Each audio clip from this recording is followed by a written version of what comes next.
Brand new single parents. Well, I've already said, just going to repeat what I said. Let go of the past. Focus on being the best you can be. Doesn't matter what the other parent is doing. It's your job to look after yourself and your child or children, but put yourself absolutely first. They're watching. It's the best for them. It will make you a better parent. It'll bring more joy and happiness into your life if you can carve out, I'm talking even 15 minutes a day, to just even sit down and daydream about what you love, what your passion is, even if you can't get out and do it, right? Just taking those a few minutes a day, and you can't believe how it can build and grow. Welcome to Single Parent Success Stories, a podcast designed to inspire single parents. Here you'll find resources from self-care to finances to parenting and everything in between. Discover what it takes to thrive. Let the stories inspire you to what is possible.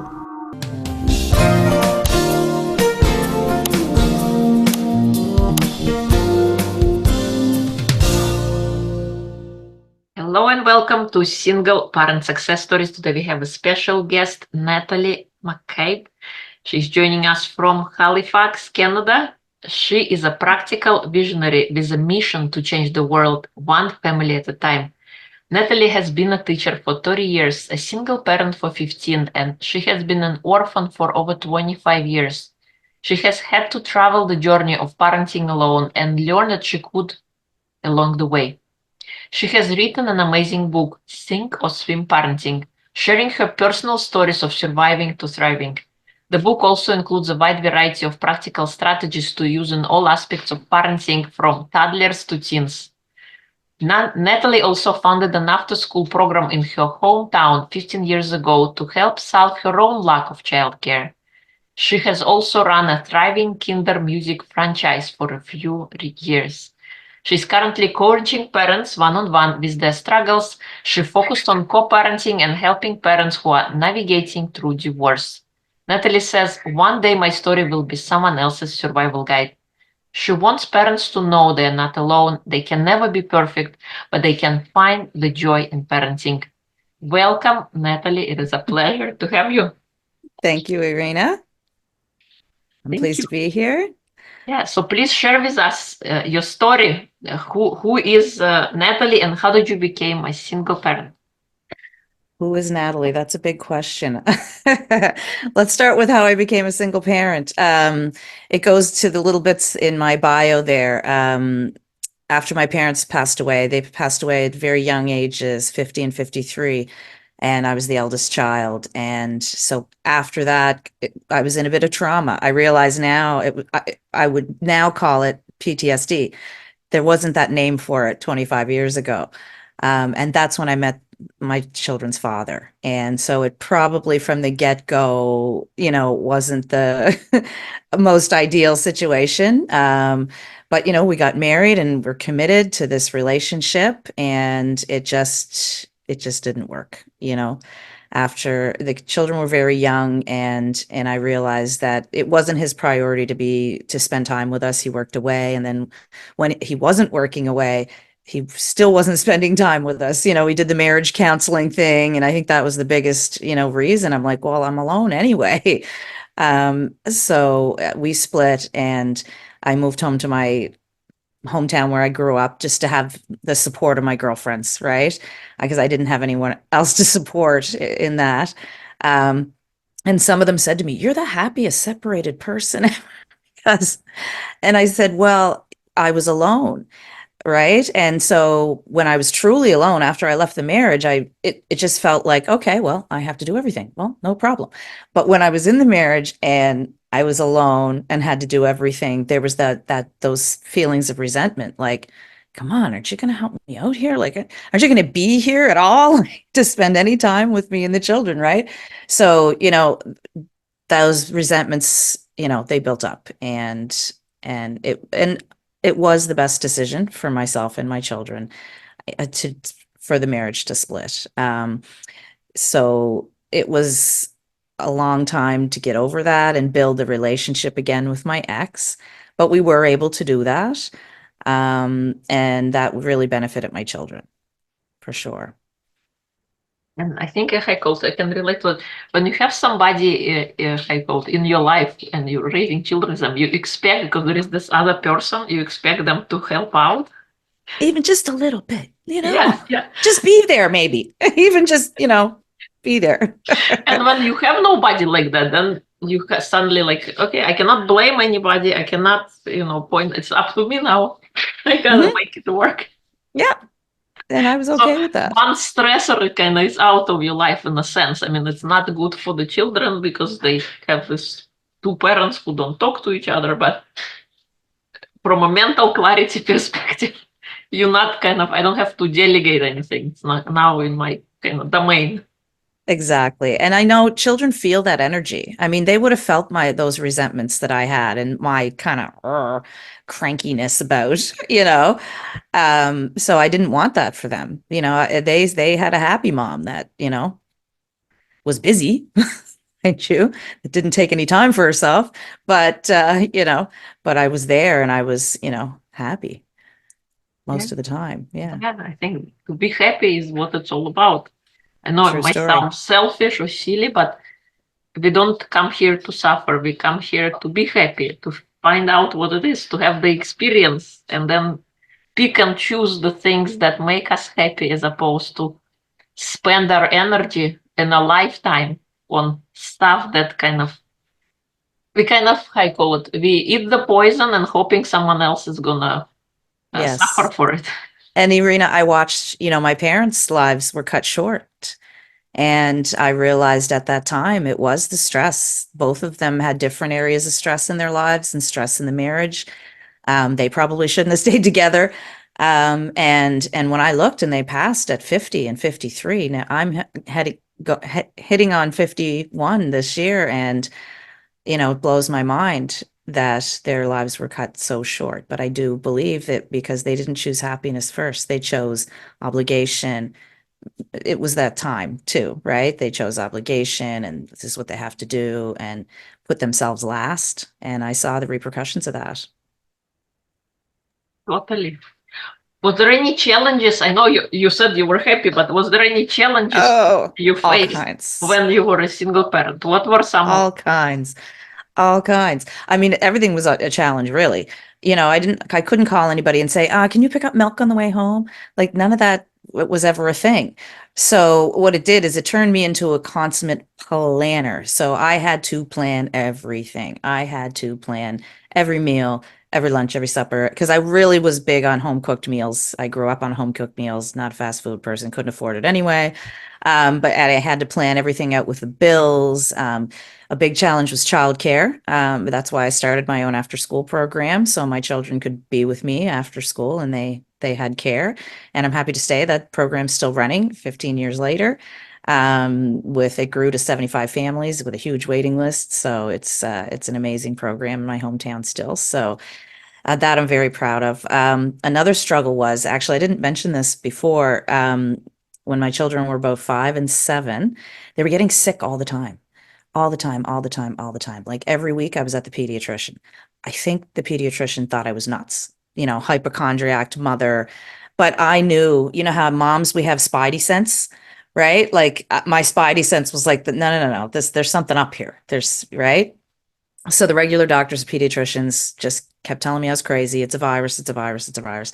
So I finally took my children to a naturopath and he did some food intolerance testing on them because he was perplexed at first too. And we got blood work and nothing was showing up really. Found out my children should not eat wheat, corn, potato, cow's milk, and sugar. And this was back in like 2010, 11, right? When like, come on. Like I remember after that he came back, both kids, right? I walked in the grocery store and I'm like, this is another planet. My kids can't eat anything in this whole place other than, the fruits and vegetables, right? But I was very passionate, but it was a challenge. I had to, clean all the crap food out of my house, change every recipe, changed, the milks and the grains and everything I was using. Um, but their symptoms went away. Right. Some of the symptoms were behavioral with my son, and my daughter was acid reflux. All of those symptoms went away with the changing of the food. It was absolutely amazing. So it was worth it, but it was a challenge, just shopping, cooking, bread maker, like, it was it was wild, but I must say, like I said, worth it. So Oh, wow. Did you change your own diet as a result as well? I did for the most part because I was eating what they were eating, right? But but then as they got older, right, when they're grew up on lentil shepherd's pie and then they go to a friend's house and they have real shepherd's pie, they're like, "What's up with this, mom?" No. Well, as they became older, that they had less sensitivity. And I had to, you can't tell a 15-year-old you're not allowed to have wheat pizza. Right? Like I had no, I just go ahead. But I reminded them, I said, okay, you guys go eat whatever you want, but understand that if you're going to eat a lot of the food that your body doesn't like, your immune system's going to be fighting that food off.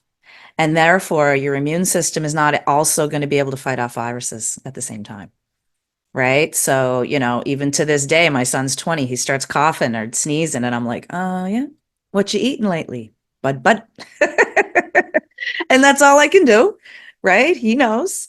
Like, so go ahead, you do you. Um, but I just wanted them to have that understanding that their immune system's a bit compromised if they're eating stuff that their body doesn't really like. Right. Totally, totally. Yeah, it matters what we put in our mouth, what we put in our head, and everything else. Everything. It's all connected. Yeah, for sure. Yeah. Absolutely. What, Heiko, what kind of, if you go back in the past, would you do anything differently? What kind of advice would you give to a younger self? Mm, definitely would take time for myself as a single mom. I know it's hard. I didn't have a lot of time, but I really, really would have prioritized building my passions, what I loved to do, not just for the kids. I totally lost myself in the role of motherhood. And then, as my children are now 18 and 20, and I went through like, who am I now? I didn't even know what I wanted to eat, Irina, when they are grown up. And now my role is now a consultant, right? Yes, I'm a mother. I'm always going to love them, but I don't need to be involved in their lives. So then I'm sitting around going, I don't know what to do with myself. I hadn't developed those passions. And, that's so important because it would have made me a better mother. I wasn't perfect. I was okay. I don't know. My kids might say something different. I don't know. They turned out good though. So, um, but I felt so lost after I didn't need to be so involved anymore. So I don't want parents to feel that way. I would have liked my kids to see me go to dance lessons and take time out to do yoga, take more time out to spend with friends, for my, socializing and things like that.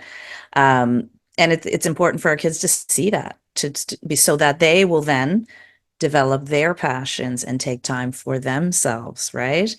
That's what we want for our children is to be happy and follow their passion.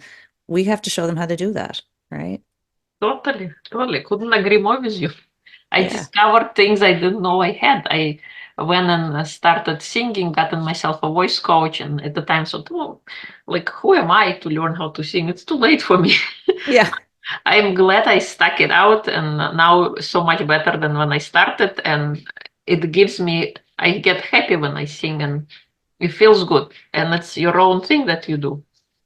Yes. And many other Yes. passions, I think as humans, we think once you grown up, you don't need to have fun anymore. You don't need to do any kind of hobby. But I am a strong proponent of hobbies. I think in hobbies, we define Yes. who we are. We can see different dimensions of our soul and we can explore that further. And it could be, it just improves our life overall. And you make a very good point. We gotta show our kids what it is, not just talk about it, but actually go do that Yes. stuff. Go Exactly. explore. And to keep, I think as we get older, our curiosity, uh, antenna goes down. We just get so kind of ingrained into a regular routine.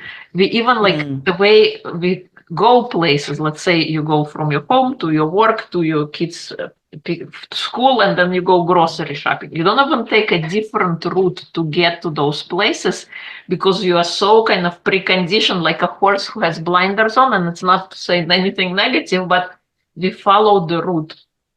We never yes, the venture out program.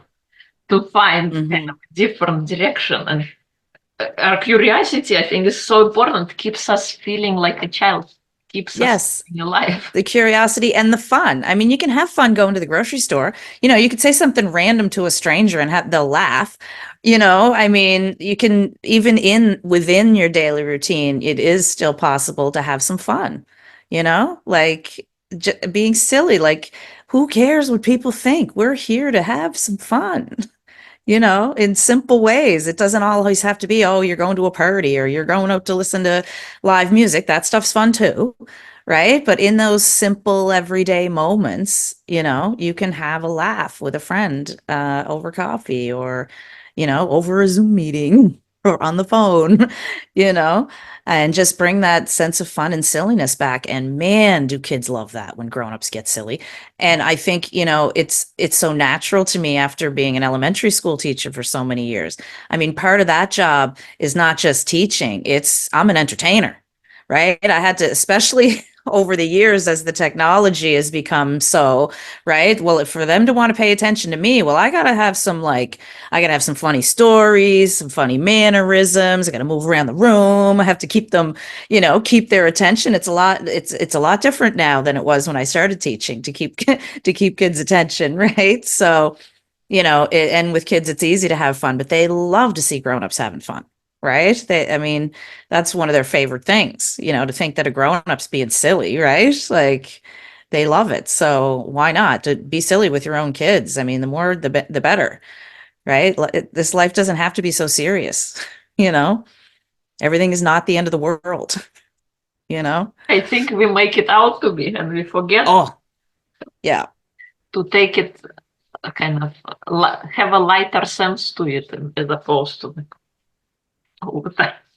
yeah, yeah. What do you think is the most important trait to instill in a child? Most important trait to instill in a child, a sense of self-worth. Absolutely. They have to know that they're worthy. I'll give you an example. Because this was kind of shocking to me a few years ago. I was in a grade 3, 4 classroom and I was doing the health curriculum, and it was about, self-awareness and self-esteem.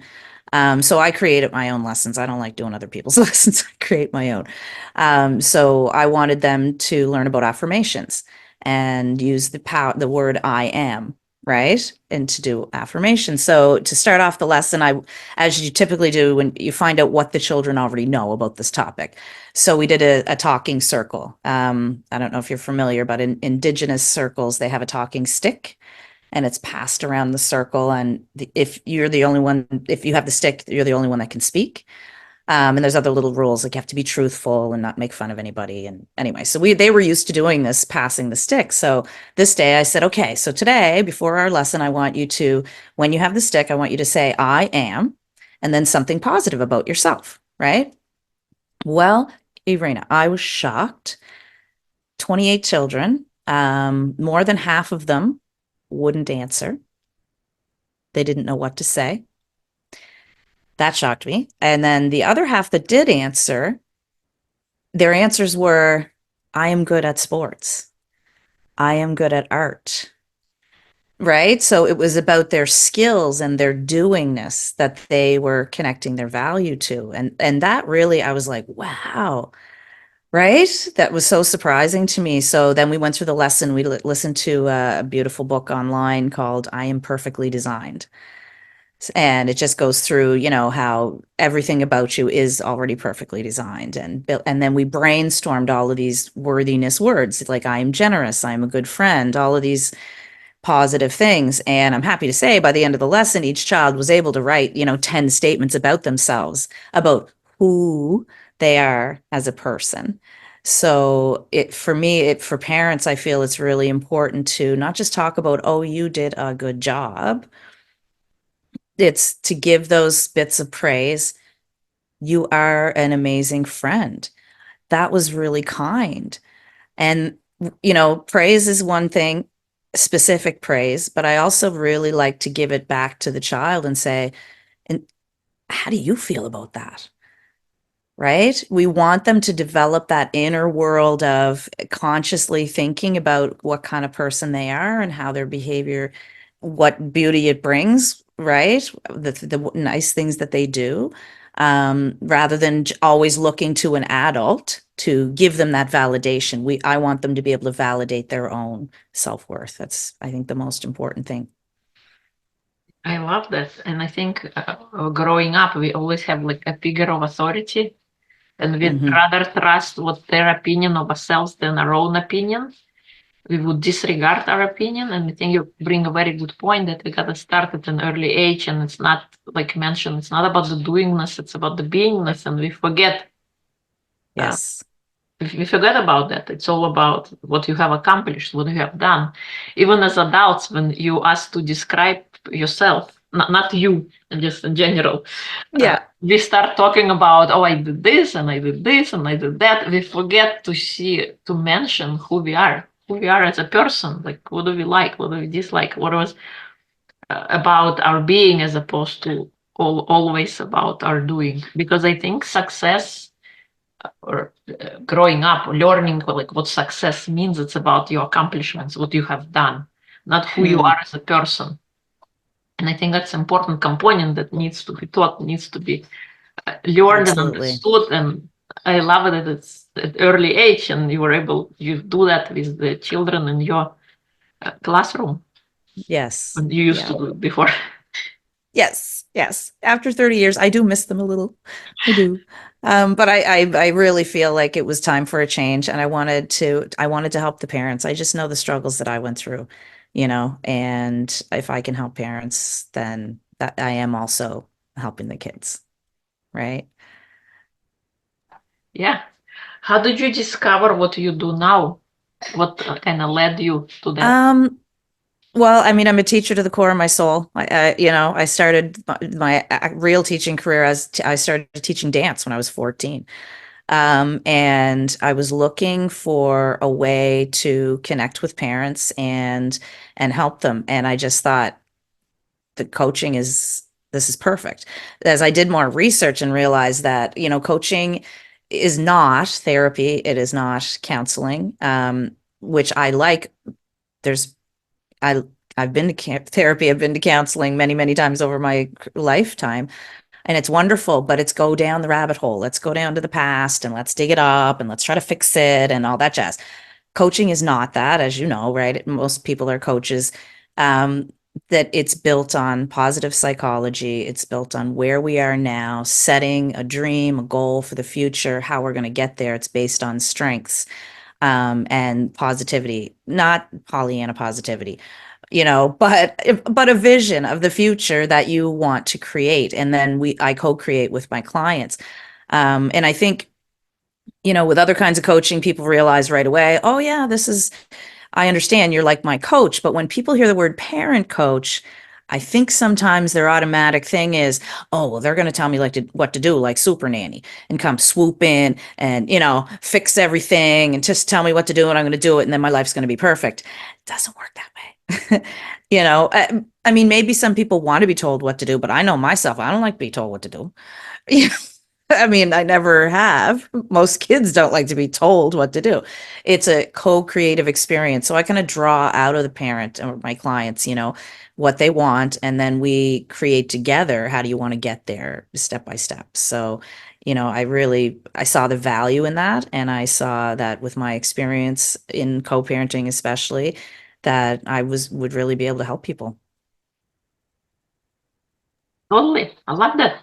What is the most common kind of problem that people come to you with? What do you help them do? Well, To be my niche is because parenting's a huge topic, right? I mean, from toddlers to teens to bedwetting to behavior, So typically right now, as I'm working with a lot of co-parents, it's the communication piece. It's that letting go of the past, developing compassion for the other parent, understanding that, this communication does need to happen, and helping them through the use of a journal. I've created a journal. Um, there's a that helps parents with young children discuss all those little important things like the schedule, the sleeping, the fun things that they're learning, the toys they like to play with, the media they like to, how much time on the media and what they like to watch, and just all those little things that are so important with young children that change so consistently and constantly. Helping those, parents communicate about that in a journal is much simpler in the beginning when there's a lot of right? So that's been working for a number of my clients, and just helping them kind of, put together emails to each other with that take away all of the emotional language and just, stating the facts and right, those sort of things is that's most of what I'm working with right now. But I've had clients with, teenagers or, almost adults that, have issues. Like, I mean, there's so many, I can coach basically through anything. And because I'm using kind of the same processes to draw out of the parent, because my client really does, they come up with the solutions. I'm there to support and give suggestions, and give experience and help them think about things they never thought about before. Right. Awesome. I love that. What is one kind of piece of advice would you offer to co-parents? Um, The biggest one, let go of the past. Just let it go. Like sometimes I want to say, how long do you want to feel like that? Right? Like it's your choice, You can feel like that for the next 10 years, but they have to understand you guys are going to be communicating with each other for the minimum 20 years.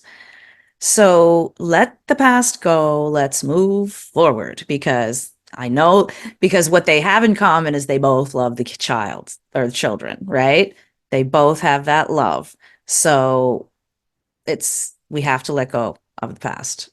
And that's easier said than done. It's a process. But that would be the number one step. And the calm, clear communication about the child is easier done when you're not ruminating about what happened 2 years ago or 5 years ago, right? Totally, yeah, I love that. You're very right. I think we are often too obsessed with the past. Mm, We can go back and change something, but our point of attraction, our point of from where we create our future is now, right here, right now, not in the past. Because we can never go back and do something different. It's already done. It's already history. There is nothing we can do now that will change what happened there, but we can decide to kind of let go, and suddenly we would create so much space for being here and now, and we can create so much better future outcome, because absolutely. life is too short. I think we don't realize that when we are so I dug realize in, that. like this is Hmm. this person did this to me, and I'm gonna carry it like my prized possession for the rest of my Yes. Well, and what they don't understand is the more you focus on something, you're actually going to draw more of that experience back to you again. Because if the universe will always prove you right. you know, see, I knew that was going to happen. I told you. Well, yeah, you've been focused on it, dude. So guess what's going to happen? What you focus on grows. That is proven in psychology. What you focus on. So that's part of my job, is to help parents. Okay, let's focus on the life in this system. Let's focus on what's going well. It might be one teeny tiny little thing, but let's grow that little spark into more of a flame. Then the other will naturally fall away, that if you're not going to give your attention to it. Where attention flows, energy goes. Right? That's right. That's right. I love that. Totally right. What is your superpower if you had to pick one? My superpower. I think relating to people.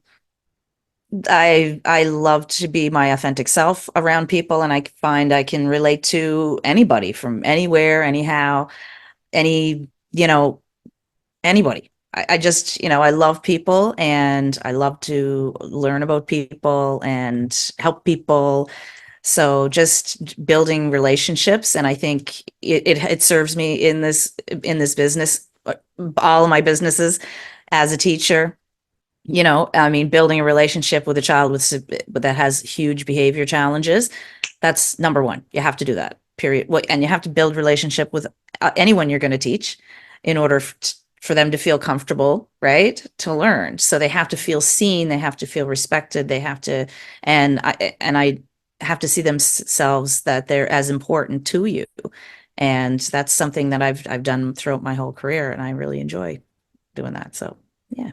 Yes, yeah, you do have that. I get, based on our conversation, I see that. I feel that. Was there any book that inspired you on your journey, kind of to keep going, to learn more about yourself? Anything memorable that you can? Oh, so many. So many. So it was kind of a progression. Early when the children were very young, I started with Conversations with God, through Neil Donald Walsh. Because I was raised in organized religion, and after both my parents passed away at 50 and 53, I was like, I went to the head of the church and I'm like, you got something here for me? Like, what's up with this? Basically. And he's like, I got nothing. I was like, okay, but I'm out then. Sorry. So I went on a totally different path. So that book was super powerful for me, just coming out of organized religion. And then the next life changer was Eckhart Tolle's A New Earth. That was huge. The children were still pretty young, and I followed along with Oprah and did a study group through each chapter of the book, and that was incredibly life-changing. It wasn't long after that I started my business at the after-school program. So, yeah, I mean, I could read that book again. I mean, it's dog-eared and lines under stuff and notes and it was one of those books that I got so excited about it. I went out and bought 5 copies and gave them all to my friends, and they were like, "What's this? Are you nuts?" Anyway, but I just got so excited about it. So yeah, that was a big life changer for sure. I love that. Well, a good book is like a good meal that you have at a restaurant, and if you enjoyed it so much, you can help yourself but share with others. Yes, yes. It's just a little deflating when they all kind of go, hmm? I think this was back in, like, I don't know, 2009 or something. I think they'd be more receptive to it now. Possibly that, Eckhart's a bit more well known. But yeah, so that was a huge one for me. Yeah, I love that. What kind of advice would you share with single parents who are just brand new and just Brand new single parents. yes. Well, I think I've already said, I'm just going to repeat what I said. Let go of the past. Focus on being the best you can be. Doesn't matter what the other parent is doing. It's your job to look after yourself and your child or children, but put yourself absolutely first. They're watching. It's the best for them. It will make you a better parent. It'll bring more joy and happiness into your life if you can carve out, I'm talking even 15 minutes a day, to just even sit down and daydream about what you love, what your passion is, even if you can't get out and do it, right? Just taking those a few minutes a day, and you can't believe how it can build and grow. Self-care is a big buzzword these days. Oh, and everybody thinks it's bubble baths and going to the spa. No. Mm-mm. It is for some people, but there's much more to it than that. You have to have the ability to say no to some obligations, right? You have to be able to set those boundaries. You have to be able to sometimes ask for help, right? We weren't meant to raise children ourselves, all by ourselves, right? And as you're feeling bad, oh, I can't get my son to soccer, and what do I do? Don't feel bad. Call up another parent and ask if they can help you out with with transportation for your child. Don't be too proud for that. Sometimes you need a break, you know, take it and take some time for yourself. I love that. Very, very good advice. Yes, we gotta charge our own batteries before we can give to others. And That's right. as parents, I think as women, we forget that. We take care of everybody and we forget to take care of ourselves. And speaking of that, what do you do for yourself on a For day-to-day basis? myself. Yes. Yes. I have meditate every day and write in my journal. That's really mainstay. I love to practice yoga. I don't do it as much as I would like to at this point, but it is on my list to do it some more because my job has changed now. I used to be up running around all day, and now I'm sitting here all day. It's like, okay, and I love to go to walks in nature, like just being in nature brings me back to my childhood. I was able to play outside and build cabins and in the woods and, walk on the ocean and gather rocks. And so those kinds of things I do as much as humanly possible. The nature's big, big, makes me feel so good. Yeah. Yes. Yeah. Nature is important. It's where we get to recharge and reconnect Yes. with ourselves and clear a head from any Yes. worries or troubles that we think we have. Absolutely. It works really well. Yeah. Any fun projects you're working on that you like to share? Well, the book's coming, should be out by the end of the year. Just, the publishing process, we're going through that.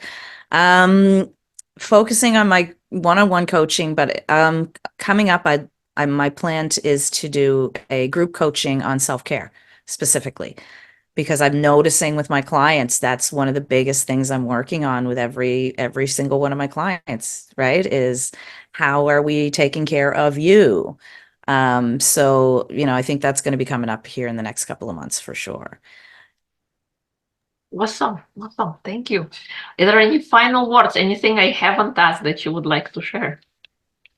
Mm, I think we're good. We covered all kinds of things. Unless there's anything else you want to ask me. If people would like to find you, learn more about you, where would they go? The best place is my website. It's nataliemccabe.com. There's a couple of freebies on there for self-care and communication tips for co-parenting.